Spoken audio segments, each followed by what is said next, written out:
ফেসবুকে তো ঢুকাই যাচ্ছে না, কার্নিভালের এত দুঃখ প্রকাশ, কান্নাকাটি হইচই দেখে এখন কথা বললে তো আমাদের দোষ হয়ে যায়। আপনি গরু বিক্রি করে, ছাগল বিক্রি করে এখন বলছেন, কিন্তু তখন তো আপনি জানতেন যে প্রজেক্টরে দেখতে হবে, এত এত মানুষ হবে।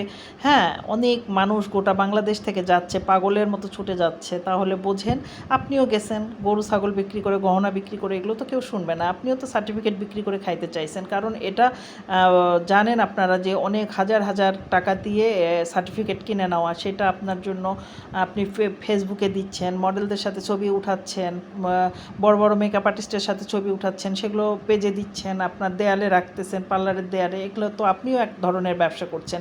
এখন কান্না করে তো লাভ নাই, আপনি নিজেও জানেন যে আপনি টাকা দিয়ে সার্টিফিকেট কিনতেছেন।